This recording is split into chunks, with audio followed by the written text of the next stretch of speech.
வணக்க மக்களே, நாம இந்த ஆரோக்கியமான பதிவில் நம்ம டீ காஃபி குடிக்கிறோம் இல்லையா? ஸோ அது எந்த நேரத்தில் குடிக்கணும், டீ காஃபி குடிக்கிறதுல நமக்கு என்னென்ன மாதிரியான மருத்துவ நன்மைகள் ஏற்படுது அப்படின்றத பற்றி பார்க்க போகிறோம். குறிப்பாக டீ குடிக்கும்போது நமக்கு என்ன நன்மைகள் ஏற்படுது அப்படின்னு தெரிஞ்சுக்க போகிறோம்.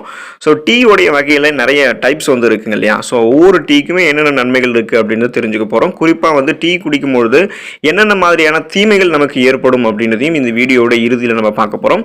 இதை பற்றி நம்ம முழுமையாக பார்க்கலாம். அதை பார்க்குறதுக்கு முன்னாடி இந்த வீடியோக்கு மட்டும் ஒரு லைக் கொடுத்துட்டு இந்த தகவலை உங்களுக்கு தெரிஞ்சவங்களுக்கும் ஷேர் பண்ணிடுங்க. இது அவங்களுக்கும் பயனுள்ளதாக இருக்கக்கூடிய ஒரு ஆரோக்கியமான பதிவு தான். இது போன்ற அப்டேட்ஸ்கள் நீங்கள் தொடர்ந்து பார்க்கறதுக்கு நம்மளுடைய ஹெல்த் நியூஸ் தமிழ் சேனலை சப்ஸ்கிரைப் பண்ணிட்டு பக்கத்தில் இருக்கக்கூடிய பெல் பட்டனையும் கிளிக் பண்ணி ஆல் அப்படின்ற ஆப்ஷனையும் மறக்காம செட் பண்ணி வச்சுக்கிட்டீங்க அப்படின்னா நான் போடக்கூடிய எல்லா அப்டேட்ஸும் உங்களுக்கு நோட்டிஃபிகேஷன் அடிக்கடி வந்து சேரும். சரி வாங்க மக்களே, இப்போ வீடியோக்குள்ளே போயிடலாம். டீகளில் பிளாக் டீ நீங்கள் எடுத்துக்கிட்டீங்கன்னா என்ன நன்மை கிடைக்குன்னு பார்ப்போம். நம் முன்னோர்கள் வந்து கஷாயம் அப்படின்னு சொல்லும் போது அது பிளாக் டீ தான். ஸோ அந்த பிளாக் டீ வந்து தலைவலிக்கு நல்ல நிவாரணமாக இருக்கும். அதில் ஒற்றை தலைவலியாக இருந்துச்சு அப்படின்னா பிளாக் டீ நம்ம குடிக்கும்போது அது ஒரு சிறந்த மருந்தாக செயல்பட்டு அந்த தலைவலியையும் ஒற்றை தலைவலியும் நமக்கு வந்து சரி பண்ணிடும். இது தவிர மன அழுத்தம், ரத்த அழுத்தம், சிறுநீரக கோளாறு, குறைந்த ரத்த அழுத்தத்திற்கெல்லாம் மருந்தாக இந்த பிளாக் டீ வந்து பயன்படும். அதாவது நமக்கு இருக்கக்கூடிய அந்த stress, tension problem, BP problem, சிறுநீரகம் சார்ந்த ப்ராப்ளம், அப்புறம் நமக்கு இந்த குறைந்த ரத்த அழுத்தம், லோ பிபிலாம் இருக்குன்னா அதை கண்ட்ரோல் பண்ணிக்கிறதுக்கு, அதை கியூர் பண்ணிக்கிறதுக்கெல்லாம் பிளாக் டீ நம்ம வந்து எடுத்துக்கொள்ளலாம். கிரீன் டீலையும் நிறைய மருத்துவமைகள் இருக்குது. கிரீன் டீயில் ஆன்டி ஆக்சிடென்ட்கள் அதிகம் இருக்குது. மேலும் கிரீன் டீயில் எல்-தியானின் என்ற பொருள் இருக்குது. இது வந்து மூளையை அமைதிப்படுத்துறதுக்கு உதவிகரமாக இருக்கும். மேலும் கிரீன் டீ நம்ம எடுத்துக்கொள்ளும் போது நம்மளுடைய இம்யூன் பவர் வந்து நமக்கு இன்க்ரீஸ் ஆகும். அதாவது நோய் எதிர்ப்பு சக்தி வந்து நமக்கு அதிகமாக கிடைக்க ஆரம்பிக்கும்.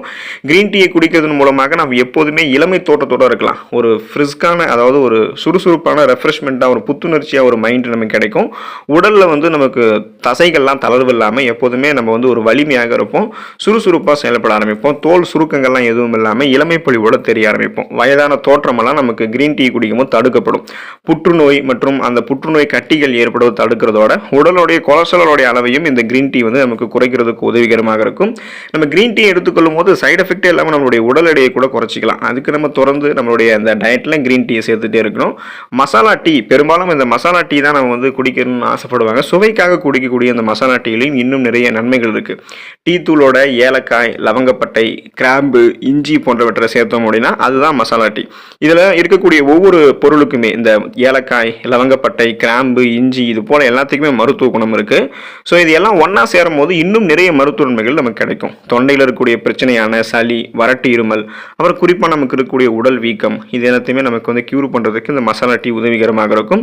நோய் எதிர்ப்பு சக்தியை கிரீன் டீ போலவே இந்த மசாலா டீயும் அதிகரிக்கும் பொழுது நமக்கு இருக்கக்கூடிய நோய்களையுமே நம்ம குணப்படுத்திக்கலாம். சீசனாக புதுசாக அட்டாக் ஆகக்கூடிய தொற்று நோய்களையுமே நம்ம வராமல் தடுத்து நல்ல வாழலாம். வெந்தய டீ எடுத்துக்கொள்ளும் போதும் நமக்கு நன்மைகள் கிடைக்கும். வெந்தயத்தை வெந்நீரில் கொதிக்க வைத்து அதில் நாட்டு சர்க்கரையை சேர்த்து வடிகட்டி தொடர்ந்து நம்ம வெந்தய டீ மாதிரி குடிச்சிட்டோம் அப்படின்னா உடல் கொலஸ்ட்ரால் பிரச்சனை நமக்கு வந்து குறையும். ஸோ கெட்ட கொலஸ்ட்ரால் நம்ம குறைச்சிக்கலாம். நல்ல கொலஸ்ட்ரால் மட்டும் வளமலால் வைத்துக்கொண்டு உடலுக்கு எந்த தீங்கும் இல்லாமல், இதயம் சார்ந்த பிரச்சனையான மாரடைப்பு, பக்கவாதம் போன்ற எந்த அபாயமும் இல்லாமல் நலமோடு வாழலாம். நம்மளுடைய ரத்தத்தில் இருக்கக்கூடிய சர்க்கரையினுடைய அளவும் குறைய ஆரம்பிக்கும். அதாவது பிளட்ல சுகருடைய அளவு நமக்கு குறைஞ்சிரும். அந்த ப்ராப்ளத்துலேருந்து நம்ம விடுபட்டுலாம். அதுக்கெல்லாம் வெந்தய டீயை நம்ம எடுத்துக்கலாம். புதினா டீ நீங்கள் கேள்விப்பட்டிருப்பீங்க. ஸோ புதினா டீயும் நமக்கு வந்து நிறைய மருத்துவ நன்மைகளை கொடுக்கும். புதினா தேநீர் வந்து நறுமணத்தோடு இருக்கும். அதாவது நமக்கு வந்து ஒரு நம்ம குடித்தோம் அப்படின்னாலே அந்த ஸ்மெல்லை நம்ம நுகர்ந்தோம் அப்படின்னாலே படபடப்பு, ஸ்ட்ரெஸ், டென்ஷன்லாம் நீங்கிடும். இந்த புதினா டீயை நம்ம குடிக்கும்பொழுது குமட்டல், வாந்தி மற்றும் மலச்சிக்கல்லாம் நமக்கு தீர்ந்து போயிடும். மேலும் உடல் நோய் எதிர்ப்பு சக்தியை வந்து நமக்கு அதிகரிக்கக்கூடியது இந்த புதினா டீ தான். இதை எடுத்துக்கொள்ளும் போது நமக்கு இருக்கக்கூடிய இந்த சளி தொந்தரவுகள், ஆஸ்துமா, தலைவலி போன்றவற்றெல்லாம் நீக்கி வைக்கலாம். புதினா டீயை நம்ம குடிக்கும்பொழுது நமக்கு வாய் ஆரோக்கியம் பாதுகாக்கப்படும். வாய் வந்து ஒரு புத்துணர்ச்சியாக இருக்கும். வாயில் ஏற்படக்கூடிய துர்நாற்றமெல்லாம் நீங்கி சுவாசம் ஆரோக்கியமாக இருக்கிறதுக்கெல்லாம் புதினா டீயை எடுத்துக்கலாம். இஞ்சி டீ, குறிப்பாக இது நீங்கள் எடுத்துக்கிட்டீங்கன்னா வெயிட் லாஸ் பண்ணுறவங்க இந்த இஞ்சி டீயை வந்து எடுத்துக்குவாங்க. இஞ்சி டீ வந்து உடல் எடையை குறைக்கிறதுக்கு முக்கியத்துவம் வாய்ந்தது. இஞ்சி டீ வந்து நீங்கள் எடுத்துக்கொள்ளும் டீ தூளோட நம்ம இந்த இஞ்சி டீயும் குடித்தோம் அப்படின்னா சைடு எஃபெக்ட் இல்லாமல் நம்மளுடைய உடல் எடை குறைய ஆரம்பிக்கும். புத்துணர்வை இந்த இஞ்சி டீ நமக்கு அதிகரிக்க செய்வதோட உணவும் நமக்கு ஈஸியாக செரிமானம் அடைய ஆரம்பிக்கும். இதன் மூலமாக வாய் குமட்டல் இந்த மாதிரிலாம் பிரச்சனைகள் நம்ம தடுத்துக்கலாம். அதுக்கு நம்ம இஞ்சி டீ குடிக்கணும். இஞ்சி டீ மென்மேலும் நமக்கு முடக்குவாதம் போன்ற நோய்களுக்கெல்லாம் மருந்தாகவும் அமைகிறது தெரிஞ்சுக்கோங்க. லெமன் டீ நீங்கள் எடுத்துக்கலாம். லெமன் டீயும் வெயிட் லாஸ் பண்ணுறதுக்கு எடுத்துக்கோங்க. நம்ம சாப்பிட்ட சாப்பாடு வந்து செரிமானம் ஆகிறதுக்கெல்லாம் எடுத்துக்கோங்க. ஸோ லெமன் டீயில் வந்து பார்த்தோம் அப்படின்னா உணவு வந்து செரிமானம் அடைவதற்கு உதவி செய்யக்கூடிய விட்டமின்ஸ்கள் மினரல்ஸ்கள்லாம் இருக்குது. மேலும் நம்மளுடைய உடல் எடையை சைடு எஃபெக்ட் இல்லாமல் குறைக்கிறதுக்கு ஆரோக்கியமான முறையில் அதுவும் விரைவாக குறைக்கணும்னா லெமன் டீ எல்லாம் எடுத்துக்கலாம். உணவு உண்டதுக்கு அப்புறம், அதாவது நம்ம சாப்பிட்டு முடிச்சதுக்கு அப்புறம் லெமன் டீ குடிக்கிறது தான் நம்மளுக்கு நல்லது. ஸோ இந்த மாதிரி குடிக்கும்போது லெமன் வாசனை மிகுந்ததாக இருக்கும். இதனால வாந்தி மயக்கம் எல்லாம் நமக்கு வந்து கியூர் ஆகிடும். உடல் எடையெல்லாம் நம்ம குறைச்சிக்கலாம். ப்ளூ டீ நமக்கு இருக்குது. ஸோ இது பேர் வந்து புதுசாக இருக்கும்.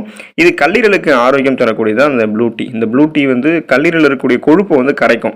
கொழுப்பு குறிப்பாக நமக்கு கல்லீரலையும் அதிகமாக இருக்கும். ஸோ அதை கரைக்கிறதுக்கு ப்ளூ டீ எடுத்துக்கலாம். இந்த கொழுப்பு நமக்கு வந்து பார்த்திங்கன்னா அதிகமாக இருக்கும்பொழுது அதை கரைச்சிட்டோம்னா உடல் எடையும் சைடு எஃபெக்ட் இல்லாமல் குறைய ஆரம்பிச்சிடும். அதனால் உடல் எடை குறைக்கிறவங்கலாம் இந்த ப்ளூ டீயை வந்து அருந்துவது நல்லது. இப்போ ஃபஸ்ட் நம்ம பார்த்தோங்க இல்லையா, உடல் எடை குறைக்கிறதுக்கு க்ரீன் டீ நம்ம எடுத்துக்கணும், நோய் எதிர்ப்பு சக்தியை வந்து இன்க்ரீஸ் பண்ணிக்கிறதுக்கு க்ரீன் டீ எடுத்துக்கணும் அப்படின்னு பார்த்தோம் இல்லையா. ஸோ அந்த க்ரீன் டீயை விட ப்ளூ டீயில் ஆன்டி ஆக்சிடென்ட்கள் அதிகமாக இருக்கிறதால இந்த ப்ளூ டீ நீங்கள் ஃபஸ்ட்டு ப்ரியாரிட்டி கொடுத்து எடுத்தீங்கன்னா நோய் எதிர்ப்பு சக்தியை அதிகரிச்சிக்கலாம். இதன் மூலமாக உங்களுக்கு இருக்கக்கூடிய நோய்களையுமே நீங்கள் குணப்படுத்திக்கலாம். சீசனாக புதுசாக அட்டாக் ஆகக்கூடிய தொற்று நோய்களையும் எதிர்த்து நலமோடு வந்து வாழலாம். இந்த டீக்களுடைய வகைகளோடு சேர்த்து இன்னும் பல டீக்கள்லாம் இருக்குது. ஸோ நம்ம சாதாரணமாக வந்து நார்மலாக இந்த டீ தூள் போட்டிருக்கக்கூடிய டீ அப்புறம் காஃபி வந்து குடிப்போம். டீ குடிக்கக்கூடிய இதில் ஒரு விஷயம் என்ன அப்படின்னா, நம்ம ஒரு நாளைக்கு 2 கப் டீ எடுத்துக்கலாம். காஃபியும் அதே அளவு தான், காலை அல்லது நமக்கு அந்த மாலை நேரங்களில். அதுவும் உணவுகளை அருந்தினதுக்கு அப்புறம் தான் டீ காஃபி குடிக்கிறது நமக்கு நல்லது அப்படின்றதையும் மருத்துவ குறிப்புகளில் வெளிப்படுத்துகிறாங்க. அதனால் காலையில் எழுந்ததும் வெறும் வயிற்றில் டீ குடிக்கக்கூடிய பழக்கத்தில் நம்ம விட்டுறணும். நம்மளுடைய உணவுகள், காலை உணவுகளை எடுத்து முடிச்சதுக்கப்புறம் அந்த காலை உணவுக்கும் மதிய உணவுக்கும் இடைப்பட்ட நேரத்தில் நம்ம டீ காஃபி குடித்தோம் அப்படின்னா, அதுவும் அளவோடு குடித்தோம் அப்படின்னா அதுதான் நமக்கு நல்லது. ஒருவேளை நம்ம அதெல்லாம் தெரியாமல் அளவுக்கு அதிகமாக எல்லா நேரங்களையும் டீ குடித்தோம் அப்படின்னா நமக்கு அமிலத்தன்மை வந்து அதிகரிக்க ஆரம்பிக்கும். காலையில் எழுந்ததும் அல்லது பொதுவாக தூங்கி எழுந்ததும் வெறும் வயிற்றில் டீ குடித்தோம் அப்படின்னா வயிறு சம்பந்தப்பட்ட பிரச்சனைகள் நமக்கு வந்து உண்டாகும். குறிப்பாக வயிறு எரிச்சல், அமிலத்தன்மை அதிகமாகுது, நெஞ்சு எரிச்சல், நரம்பு சம்பந்தப்பட்ட பிரச்சனைகள்லாம் உங்களுக்கு உண்டாகும். ஸோ அதனால் நீங்கள் போதுமான அளவுக்கு குறிப்பிட்ட ஒரு சில நேரத்தில் மட்டும்தான் டீ காஃபியை வந்து எடுத்துக்கணும். அசிடிட்டி ப்ராப்ளம் உங்களுக்கு நீங்கள் டீயை அதிகமாக குடிச்சிட்டிங்க அப்படின்னா ஏற்படும். அதுவும் காலையில் வெறும் வயிற்றில் இருக்கும்பொழுது ஏற்கனவே நம்மளுடைய வயிற்றில் வந்து அமிலம் அதிகமாக சுரக்கும். இந்த சமயத்தில் நீங்கள் கெஃபைன் இருந்திருக்கக்கூடிய டீ காஃபியெல்லாம் குடிக்கக்கூடாது. இது அசிடிட்டி போன்ற பிரச்சனைகளை ஏற்படுத்தும். ஏற்கனவே அசிடிட்டி பிரச்சனை இருக்கிறவங்கலாம் இந்த மாதிரி பண்ணவே கூடாது. காலையில் வெறும் வயிற்றில் டீ குடிக்கிறதோ இதெல்லாமே பண்ணவே கூடாது. அளவுக்கு அதிகமாக நீங்கள் குடிக்கிறதெல்லாம் முற்றிலும் தவிர்ப்பது நல்லது. சர்க்கரைக்கு பதிலாக நீங்கள் தேன் அதிகமாக சேர்த்துக்கிறீங்க அப்படின்னா அது எத்தனை பக்க விளைவுகளை உங்களுக்கு ஏற்படுத்தும் அப்படின்றது தெரிஞ்சுக்கோங்க. ஸோ அது போலையும் நீங்கள் வந்து பண்ணவே கூடாது. அனிமியா பிரச்சனை உங்களுக்கு வந்து ஏற்படலாம். உடலில் வந்து ஹீமோகுளோபினுடைய அளவு குறைவாக இருக்கிறவங்களாம் நிச்சயம் வெறும் வயிற்றில் டீ குடிக்கவே கூடாது. ரத்த சோகை பிரச்சனை இருக்கிறவங்களுக்கெல்லாம் வெறும் வயிற்றில் டீ குடிச்சிங்க அப்படின்னா ஏற்கனவே உங்களுக்கு இருக்கக்கூடிய அந்த எஃபெக்ட் இன்னும் அதிகமாகி வாந்தி, குமட்டல், தலை சுற்றல் போன்ற பிரச்சனைகள்லாம் உண்டாவதற்கு அதிகமான வாய்ப்புகள் இருக்குது. அதனால் நீங்கள் காலையில் வெறும் வயிற்றில் டீ குடிக்கிறத தவிர்ப்பது நல்லது. நீங்கள் வந்து காலை உணவுகளை எடுத்து முடிச்சதுக்கப்புறம் உங்களுக்கு வேணும்னா நீங்கள் வந்து எடுத்துக்கலாம். காலை உணவு அதை பற்றி சொல்லணும் அப்படின்னா டீக்கரோட அந்த காலை உணவு ரொம்பவே தொடர்புடையது. காலை எழுந்ததும் வெறும் வயிற்றில் டீ குடித்தோம் அப்படின்னா அது பசியை வந்து நமக்கு கட்டுப்படுத்தும், பசி எடுக்காது. அதனால் காலை உணவு சரியான நேரத்திற்கு சாப்பிட முடியாமல் போகலாம். இப்போ காலை உணவு நமக்கு எந்த அளவுக்கு முக்கியம் அப்படின்னு தெரியும். அதை தவிர்க்கிறது நீரிழிவு, ரத்த சர்க்கரை, இந்த மாதிரி பல பிரச்சனைகளை வந்து நமக்கு ஏற்படுத்தும் அப்படின்றத நீங்கள் மறந்துடாதீங்க. அப்போ மலச்சிக்கல் பிரச்சனையும் உங்களுக்கு வந்து ஏற்படும். காலை எழுந்ததுக்கப்புறம் நீங்கள் டீ அல்லது காஃபி குடிச்சிங்க அப்படின்னா அதுக்கப்புறம் தான் உங்களுக்கு மலம் கழிக்கவே இலகுவாக இருக்குது அப்படின்றது பலரும் கூறுவாங்க.